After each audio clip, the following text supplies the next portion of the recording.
요한계시록 1장 9절에서 20절 말씀을 통해 성도의 삶은 하나님이 붙들어 주신다라는 제목으로 하나님 말씀 증거하도록 하겠습니다. 성도의 삶은 하나님이 붙들어 주십니다. 아무리 바빠도 숨 쉴 시간은 있습니다. 물론 숨 쉴 시간도 없으면요, 일단 멈추고 울어야 합니다. 그러니까 웬만한 마음 병은 하나님 앞에 실컷 울기만 해도 응급 상황은 넘길 수 있거든요. 그러니까 웬만하면 우리가 아무리 바빠도 숨 쉴 시간이 있지만 그럼에도 불구하고 정말 숨조차 쉬기 힘든 상황이 또 있을 수 있거든요. 그러니까 그런 경우에는 일단 하나님 앞에 나와서 무조건 울음이 안 나와도 우시기 바랍니다. 그 응급 상황을 좀 넘겨야 됩니다. 그런 특별한 경우 외에는요, 아무리 바빠도 숨 쉴 시간이 있습니다. 지난 2월이죠. 사회복지사 1급 시험이 있었죠. 그때 우리 교회에 이제 1급 합격한 청년이 2명 있어요. 그 중에 한 명이 이제 시험 치고 정답 채점을 해보고 자기가 합격한 것 같다라고 저한테 말해주더라고요. 전 그때 믿지 않았습니다. 그 친구는 합격할 것 같다고 했는데 목사가 되어서 그 청년의 말이 신뢰가 안 되더라고요. 제가 정말 나중에 최종 합격 그 점수 나올 때까지 저는 정말 안 믿었어요. 왜 그러냐면 제가 옆에서 보니까 그 친구는 공부할 시간이 없어요. 그러니까 매일 1시간 반 이상 직장에 출퇴근을 하거든요. 그러니까 출퇴근하는 시간에 공부하는 것도 아니에요. 그 출근 시간에 시험 공부해야 되는데 공부 안 하고 새벽기도 말씀 듣고 그거 정리해서 올리기 바빠요. 퇴근해서 공부하려고 이제 스터디 카페를 그때 당시 그 친구가 등록했거든요. 그때 사회적 거리두기 때문에 스터디 카페에 등록했는데 퇴근하면 8시인데 스터디 카페가 그 당시 9시에 그때 문 닫아요. 그러니까 스터디 카페 등록했는데 갈 수도 없어요. 또 제가 알기로 그 친구가 그렇게 암기력이 뛰어난 친구가 아니거든요. 꾸준히 노력하고 꾸준히 노력하는 게 그 친구가 가장 큰 장점인데, 그러니까 공부할 시간이 충분히 보장되어야 실력이 발휘할 수 있는 친구예요. 그러니까 천재는 아니라는 거죠. 그러니까 제가 아무리 생각해도 혜진이가 합격할 리가 없는 거예요. 그래서 정말 본인 합격할 것 같다 그래서 제가 아닐 건데 근데 덜컥 합격 당해버렸어요. 그러니까 제가 보기에는 정말 눈코 뜰 새 없이 바빠 보였는데 공부할 시간은 있었다는 말이죠. 그러니까 우리가 아무리 바빠도요, 숨 쉴 수 있는 시간은 있습니다. 그러니까 저 자신을 봐도 그래요. 제가 바쁘다고 책을 못 보는 게 아니고요. 제가 한때 이제 훈련학교를 일주일에 4번인가 5개인가 제가 한 적이 있어요. 그러니까 거의 저녁마다 훈련학교를 했거든요. 정말 정신없이 바쁘니까요, 오히려 책을 더 많이 봐요. 왜 그러냐면 지금 말고는 못 본다는 생각에 무조건 시간 날 때만 계속 책을 보는 거예요. 그러니까 우리의 삶이 그래요. 상황 때문에 힘들 수는 있어도 상황 때문에 못하는 일은 많이 없다라는 거예요. 믿음 생활이 그래요. 상황 때문에 믿음 지키기 어려운 게 아니더라고요. 아담과 하와는 에덴 동산에서 범죄했고요. 바울은 로마의 박해 속에서도 복음을 전했습니다. 예수님의 제자들은 예수님과 함께 있을 때는 예수님을 부인하고 도망갔지만 예수님이 승천하고 안 계신 그때에는 감옥에 갇혀도 복음을 전하더라고요. 예수님도 그러셨잖아요. 예수님이 말씀을 전하시는 현장에는 늘 꼬투리 잡으려는 종교 지도자들도 함께 있었거든요. 그러니까 믿음 생활은요, 상황 붙들고 하는 게 아닙니다. 하나님 붙들고 하는 거예요. 하나님 바라보며 하는 거죠. 그걸 가장 잘 보여주는 것이 저는 우리 사랑의 교회라고 생각합니다. 코로나 상황에 사실 처음 이제 온라인 예배 드리고 나서 한 3주 정도 지나니까 성도들이 저한테 하는 이야기가요, 목사님, 우리 자녀들이 집에서 드리는 예배가 편하대요. 저는 그 눈빛 속에서 본인도 동의하고 있다는 것을 제가 알고 있었거든요. 목사 입장에서 걱정되죠. 염려되죠. 그러나 쓸데없는 걱정이었어요. 그러니까 우리는 상황 붙들고 신앙생활을 하는 게 아니라 하나님 붙들고 신앙생활을 한다는 거, 하나님께서 우리 교회를 통해서 증명해 주시니 참 감사합니다. 그걸 또 잘 보여주는 게 바로 오늘 본문입니다. 오늘 본문을 한 문장으로 요약한다면요, 교회는 하나님이 붙들고 계신다, 그런 말입니다. 반모섬에 이제 유배되어 있는 요한이 한 음성을 듣거든요. 아시아에 있는 7교회에다가 편지를 보내라. 뭐 에베소, 서머나, 버가모, 두아디라, 사데, 빌라델피아, 또 라우디게아, 뭐 다 지금의 터키 지역에 있는 그 지역입니다. 그러니까 지금은 그 당시 터키 지역을 이제 당시에는 아시아 지역이다 이렇게 불렀거든요. 그래서 이제 요한이 그 음성을 듣고 고개를 돌려서 이제 무슨 일인가 하고 이제 보려고 하니까 이 7금촛대가 보이고 예수님이 보이는 거예요. 20절에 보면 7촛대는 7교회라 이야기를 하거든요. 그러니까 에베소, 서머나, 버가모, 두아디라, 사데, 빌라델피아, 라우디게아, 이게 7교회를 의미한다라는 겁니다. 그 7교회 사이에 예수님이 지금 다니고 계시는 거예요. 그러니까 교회 안에는 예수님이 계신다라는 거죠. 교회는 예수님이 붙들고 계신다라는 겁니다. 당시는 로마에게 박해를 받던 시대거든요. 그러니까 신앙생활하기 많이 힘들던 그런 상황이에요. 그때 환상을 보여주시는 거죠. 비록 힘들고 어렵지만 교회는 예수님이 붙들고 계신다. 다른 말로 하면 성도의 신앙생활, 성도의 삶은 하나님이 붙들고 계신다. 그것 우리에게 말씀해 주시는 거죠. 그러니까 가장 선명한 증거, 과연 하나님께서 나를 붙들고 계신가? 이걸 가장 선명하게 알 수 있는 증거가 뭐냐면 말씀해 주시는 거예요. 오늘 본문이 그겁니다. 지금 요한은 반모섬에 갇혀 있거든요. 어떻게 보면 좀 절망적인 상황일 수 있잖아요. 이제는 사명이 다 끝났구나 이렇게 생각할 수 있습니다. 그런데 불구하고 하나님은 그곳에서 환상을 보여주시고요. 환상을 시작하는 의미로 먼저 7교회에게 편지를 보내라 그렇게 이야기를 하십니다. 11절에 보면 내가 본 것을 두루마리에 써서 에베소, 서머나, 버가모, 두아디라, 사데, 빌라델피아, 라우디게아, 에소보두, 사빌라 좀 요약해서 이야기를 하면 이 7교회에다가 편지를 보내라. 그러니까 교회에다가 말씀을 보내주신 거죠. 예수님께서 그 교회 사이를 다니고 계신다, 교회를 붙들고 계신다, 그 증거가 말씀을 보내주시는 겁니다. 그러니까 로마의 박해에 있는 교회들 가운데요, 돈을 보내는 게 아니라 말씀을 보내요. 성도는 상황으로 사는 사람이 아니라 말씀으로 사는 사람이기 때문입니다. 실제로 우리 주변을, 우리 일상생활 주변을 봐도 그래요. 어느 날 아침에 이제 제가 아는 권사님 한 분에게 문자가 왔습니다. 그분이 저에게 문자를 보냈다는 게 아니라 그분이 이제 문자를 받으신 거예요. 이런 문자가 왔다는 글을 봤습니다. 마지막 가기 전 잠시 혼자 생각에 나눌 사람이 당신인 것 같아서 전화를 한 거니 오해하지 말고 서운해하지 마세요. 천사 같은 당신, 말은 안 했지만 언제나 늘 이 세상에서 가장 아름다운 사람이었습니다. 10,000,000번 진심입니다. 내가 뜻없이 이 세상에 의미 없는 사람으로 그냥 왔다가 그냥 가기 싫었다는 이 말은 꼭 하고 싶었네요. 이렇게 아침 일찍 문자해서 부군께 죄송하다고 이야기해 주세요. 그 내용 자체는 좀 두서없는 내용이지만 이게 분명 심상치 않은 뭐 그런 내용의 문자라는 거예요. 그러니까 마지막 가기 전에 혼자 생각하다가 당신 생각이 나서 이렇게 보낸다, 이렇게 온 거예요. 이제 그래서 그 권사님이 전화를 못 걸었는데 전화가 잘 안 되고 겨우겨우 연락이 닿아서 이런저런 이야기를 하고 조만간에 이제 식사 함께 하자라고 달래고 끊었다라는 이제 그런 내용입니다. 사실 문자를 보낸 그 사람 얼마나 힘들었으면 그렇게 보냈을까요? 근데 그 사람이 다시 견딜 수 있는 힘이 된 것은 상황이 변한 게 아니라 자신이 믿고 의지할 수 있던 친구 같은 한 권사님의 위로와 격려, 말이었거든요. 그러니까 사람 원래 상황 때문에 무너지지 않아요. 일으켜 세워줄 수 있는 말 한마디가 없어서 무너지는 겁니다. 사람의 말도 그러한데 하나님의 말씀이면 오죽하겠습니까? 지난주에 다른 교회 집사님 가정에서 감사헌금을 하셨더라고요. 감사헌금 내용에 이렇게 적혀있어요. 말씀을 통해 깨닫게 하시고 순종하게 하심에 감사드립니다. 상한 마음에서 돌아 누워 살리는 사람, 살리는 가정이 되겠습니다. 그러니까 다른 교회 집사님이세요. 우리 교회 분이 이제 주일 말씀 영상을 보내드렸는데 뭐 그 말씀을 듣고 회복되었다 뭐 그런 이야기입니다.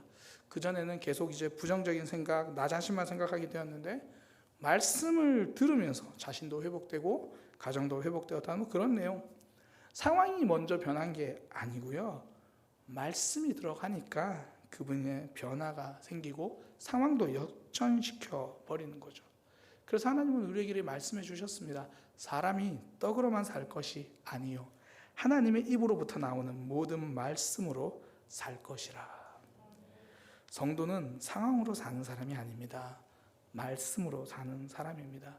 이것이 하나님이 우리를 붙들고 계신다는 가장 선명한 증거예요. 그러니 요한을 통해서 말씀이 적힌 두루마리를 그 7 교회에다가 보내잖아요. 그 집사님 부부에게는 그날 받은 설교 영상이 그 말씀 적힌 두루마리가 되는 거잖아요. 하나님이 나를 붙들고 계시는 게 맞는지 확인하는 방법, 가장 선명한 방법은요, 기도 응답이 아니고 말씀의 두루마리가 나에게 있는가, 나에게 주신 하나님의 말씀이 있는가, 그것 확인하면 되는 거예요. 근데 사람들은 자꾸 기도 응답을 통해서 하나님을 경험하려고 하거든요. 예전에 어떤 학생이 대학 문제를 놓고 하나님께 열심히 기도했대요. 보통 이런 기도는 좀 간절해지잖아요.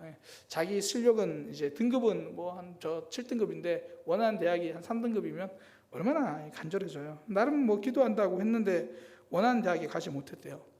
그러니 대번 하는 말이 하나님 없다는 거예요.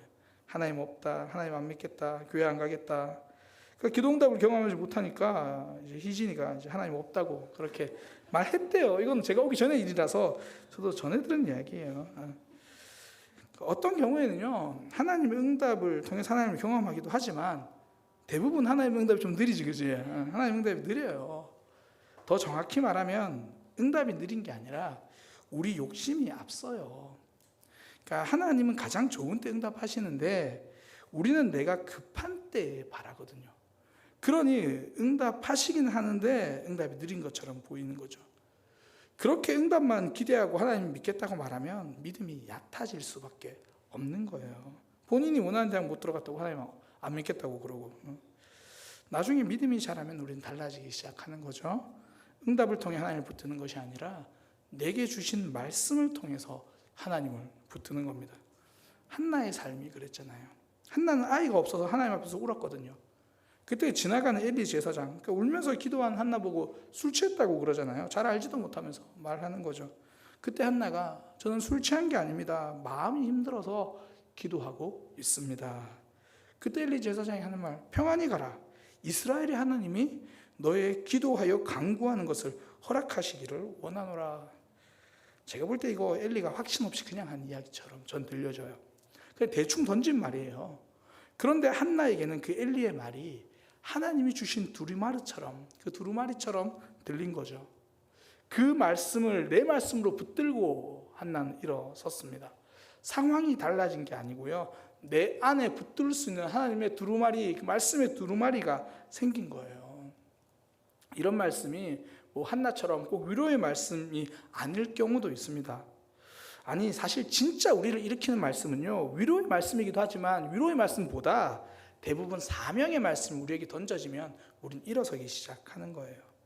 예수님이 승천하시면서 제자들에게 하신 말씀, 사실 이별하는 상황이잖아요. 그때 위로의 말씀을 주시는 게 아니라 사명의 말씀을 주십니다. 너희는 가서 모든 민족으로 제자를 삼아 아버지와 아들과 성령의 이름으로 침례를 주고 내가 너희에게 분부한 모든 것을 가르쳐 지키게 하라. 원래 위로받고도 일어서지만 진짜 강해질 때는요, 사명의 말씀이 생겼을 때예요. 제가 지난주에도 그 세미나 갔다 온 이야기를 좀 말씀드렸는데, 세미나 갔을 때 그때 사역자들의 마음을 일으켜준 말씀, 위로의 말씀이 아니었고요, 어떻게 보면 책망처럼 들리는 그런 말씀이에요. 지금 상황에서 불평하지 말고 그곳 힘들어도 하나님이 보내신 훈련 장소임을 깨달아라, 그런 말씀이었거든요. 그러니까 아픔으로 보지 말고 훈련으로 보라. 그 말씀 듣고 목회자들이 그 상황에서 치유가 일어나고 회복이 일어나고 일어서게 되더라고요. 그러니까 사명의 말씀 붙들고 일어나는 거예요. 하나님이 우리의 삶을 붙들고 계신다는 가장 선명한 증거가 바로 말씀이에요. 위로의 말씀이 들립니까? 하나님 우리를 붙들고 계신다는 증거입니다. 자꾸 부담스럽게 해야 할 사명의 말씀이 들립니까? 하나님께서 우리 삶을 놓지 않고 계신다는 증거입니다. 그러니 성숙한 성도는 삶이 힘들고 하나님의 은혜가 느껴지지 않는 그때에 먼저 말씀의 귀를 기울이는 거예요. 문제 때문에 낙심했던 지체들이 기도로 와서, 사실 우리가 기도하러 와가지고 기도하고 나서 그 문제가 해결되고 나서 자리에서 일어나는 게 아니잖아요. 말씀 듣고 일어서는 거잖아요. 그냥 내가 해야 할 사명을 깨닫기도 하고, 혹은 그 속에서 하나님이 주신 위로를 경험하기도 하고, 지금 이 순간에도 하나님께 귀를 기울이는 삶이 되시기를 소망합니다. 말씀 시간에, 기도 시간에 하나님의 뜻을 깨닫기를 소망합니다. 그게 하나님께서 우리를 붙들고 계신다는 증거입니다. 또 하나 제가 하나님의 붙드심에 대해서 오늘 본문을 통해서 함께 나누고 싶은 건요, 내 모습, 우리의 모습과 상관없이 하나님은 붙들고 계신다라는 거예요. 예수님은 우리가 어떤 모습이든 간에 우리와 함께 하시고 붙들어 주십니다. 그 13절에 이제 촛대 사이에 인자 같은 이가 다니고 계신다, 그렇게 이야기를 하거든요. 그러면서 뒤에 뭐 쭉 무슨 말인지 잘 모르겠는 거 쫙 나와 있잖아요. 이게 예수님의 모습을 그냥 묘사한 거예요. 능력의 예수님, 거룩의 예수님 묘사해 놓은 거예요. 그 예수님이 지금 그 금촛대 사이를 다니신다, 7교회 사이를 다니신다, 그런 거죠. 금촛대는 7교회니까. 그러니까 우리는 이 7교회를 잘 알잖아요. 제가 뭐 앞서 앞글자만 따서 에소보두 사빌라 뭐 그렇게 말씀드렸는데, 뭐 7교회, 빌라델피아 교회 우리 알고 있잖아요. 알고 있는 거 맞죠? 예. 작은 능력을 가지고도 말씀을 지킨 교회. 우리는 서머나 교회도 알고 있잖아요. 환난과 어려움은 있었지만 넉넉한 믿음을 가지고 있었던 서머나 교회. 예수님은 그런 교회들 사이를 다니시는 거예요.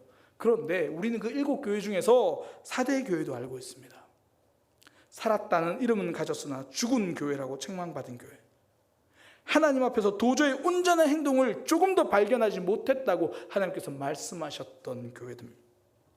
또 우리는 라오디게아 교회도 알고 있잖아요. 차지도 뜨겁지도 않던 교회. 하나님께서 토해내 버리시겠다고 단호하게 말씀하셨던 그 교회.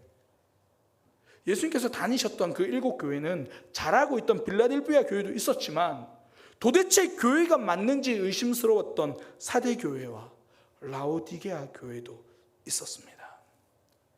예수님은 빌라델피아 같은 모습의 교회 사이를 다니시기도 하지만 4대 교회와 라오디게아 같은 그 교회도 떠나지 않고 계시는 거예요.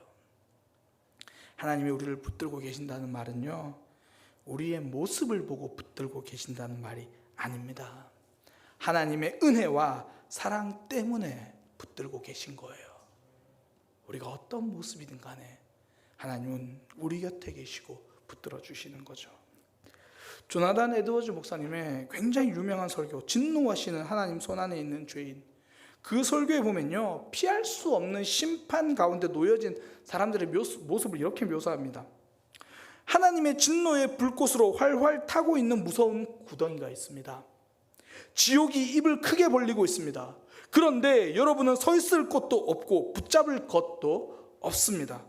여러분을 붙잡고 있는 것은 오직 하나님의 능력과 하나님의 뜻뿐입니다. 만약 하나님이 내버려 두신다면 여러분은 즉시 신속하게 그 안으로 떨어져 버릴 것입니다. 여러분의 건강, 여러분의 신중함, 여러분의 최선의 노력과 의로운 삶도 떨어져 내리는 여러분을 붙잡아 둘 수 없습니다. 이 설교는요, 교회 다니지 않는 이들에게 한 설교가 아닙니다. 엠필드 교회 안에 있는 성도들을 향한 설교였거든요. 저는 이 설교문을 읽으면서 심판과 형벌의 엄중함보다는요, 하나님의 끈질긴 사랑이 보이더라고요. 우리는 하나님의 말씀에 등 돌리고 있을 때가 많습니다. 하나님의 말씀에 지속적으로 귀를 막고 있을 때도 있습니다. 심지어 가룟 유다처럼 묻는 거예요. 나는 아니지요. 이미 예수님을 넘겨주기로 약속하고 그렇게 와서 지금 그러고 나서 묻는 거예요.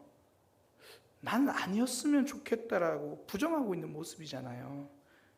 그런 우리가 하나님의 백성이 될 자격이 있습니까? 없습니다. 아니, 우리에게는 없습니다. 그래서 하나님이 그냥 용서해 주시는 거예요. 우리의 자격 때문이 아닙니다. 하나님의 사랑 때문입니다. 우리가 왜 이 자리에 기도하러 올 수 있었습니까? 우리의 열심이나 우리의 다짐 때문이 아닙니다. 환경이 허락해서도 아니고요, 건강이 허락해서도 아닙니다. 하나님이 받아주셨기 때문입니다. 우리가 왜 말씀 전에 그렇게 찬양할 수 있었습니까? 마음이 기뻐서도 아니고 찬양이 좋아서도 아닙니다. 우리가 왜 또 이 설교를 마치고 뜨겁게 찬양할 수 있습니까? 한 주간 우리의 입술은 범죄의 도구로 사용될 때가 더 많았지만 그래도 하나님께서는 우리 입에서 나오는 찬양을 기쁘게 받아주시는 하나님이 계시기 때문입니다. 우리의 삶을 붙들고 계시는 하나님은요, 우리의 거룩함 때문에 붙들고 계시는 것이 아닙니다. 하나님의 사랑 때문에 붙들고 계시는 거예요. 우리의 모습을 돌아보면 마음은 빌라델비아 교회 갖고 싶은데 현실은 라오디게아 교회처럼 차지도 덥지도 않을 때가 많다는 걸 알고 있습니다. 어떨 때는 우리가 서머나 교회처럼 지금 비록 환난과 어려움 속에서도 넉넉한 믿음 가지고 이기고 싶은데 현실은 살았다는 이름은 가졌으나 실상은 죽음과 같은 사대교회의 모습일 수도 있습니다. 그런 우리 사이에도 예수님은 계십니다. 우리의 어떤 모습을 보지 않고 그냥 붙들어 주고 계시는 거죠. 그러니 성도는요, 어떤 부족함이 있어도 하나님 앞에 나올 수 있습니다. 때로는 일주일 내내 하나님을 부인하며 살면서도 하나님 앞에 나올 수 있는 거예요. 하나님 앞에 오늘 마치고 기도하실 거잖아요. 우리가 기도할 때 내가 기도할 수 있는 이유를 여러 가지 성경 말씀을 통해서 우리는 발견합니다. 두드리란 말씀, 또 응답해 주겠다는 말씀, 넌 내게 부르짖으라 그럼 내가 응답하겠고, 여러 가지 말씀이 있어요. 근데 저는 성경에서 우리가 기도할 수 있는 이유를 그 근거로 사용할 수 있는 이야기를 하나 꼽으라면요, 저는 십자가 위에 달렸던 강도 이야기를 꼽고 싶습니다. 그는 아무것도 한 거 없이 강도로 붙잡혀서 마지막 십자가 위에서 예수님께 딱 한마디 하고 오늘 너는 나와 함께 낙원에 있으리라, 그 이야기를 들어요. 그 강도 같은 우리가 하나님 앞에 기도할 수 있는 것, 그 자리에서 구원해 주신 예수님의 사랑이 있기 때문이거든요. 저는 그 강도의 구원을 부끄러운 구원이라고 말하고 싶지 않아요. 이건 하나님의 마음이 담긴 구원이에요. 사실 이 부끄러운 구원이라고 표현한 이유 중에 하나가 이 신앙생활이 힘들다고 생각해서 그래요. 그러니까 구원의 복을 누리지 못해서 그렇거든요. 어떤 분들이 그러더라고요. 죽기 전에 예수님 믿었으면 제일 좋겠는데, 이게 신앙생활이 얼마나 행복한지를 잘 못 느끼면, 그러니까 괜히 강도가 부러우니까 참 부끄러운 구원이라고. 빨리 하나님 만나서 힘든 속에서도 하나님 붙들 수 있는 게 은혜잖아요. 이렇게 나를 받아주시는 그 하나님, 하루라도 빨리 만난 것이 복이고 감사죠. 등 돌리고 있던 나를 붙들어 주신 하나님, 부족해도 붙들어 주십니다. 여전히 사랑해 주십니다. 성도의 삶은 하나님이 붙들어 주시는 거예요. 숨 쉴 틈도 없는 삶은 없습니다. 목사님, 저는 정말 그런데 오늘 무조건 울고 가시고요. 그러니까 숨 쉴 틈도 없는 삶은 없어요. 숨 쉴 틈만 있다면 하나님 앞으로 나오시기를 소망합니다. 하나님은 우리를 붙들어주고 계시기 때문이거든요. 그거 어떻게 알 수 있습니까? 우리에게 말씀하고 계시잖아요. 그리고 우리의 어떤 모습이든 간에 우리를 붙들어 주신다는 거 꼭 기억하고 붙들고 살아가는 믿음의 삶이 되시기를 소망합니다. 기도하겠습니다. 하나님, 우리의 부족함과 연약함으로 우리를 보지 않으시고 하나님의 사랑의 렌즈를 통과한 이후에야 우리를 보고 계시니 감사합니다. 이 자리에 나올 수 있었던 것 우리의 결단도 아니었고 우리의 헌신도 아닙니다. 우리가 무엇을 더 가져서 나올 수 있었던 것 아닙니다. 오로지 받아주셨기 때문에 나올 수 있는 겁니다. 이 사실을 놓치지 않고 오늘 이 밤에 하나님 앞에 온전히 기도하는 시간 되도록 인도하여 주옵소서. 예수님의 이름으로 기도드립니다. 아멘. 우리 함께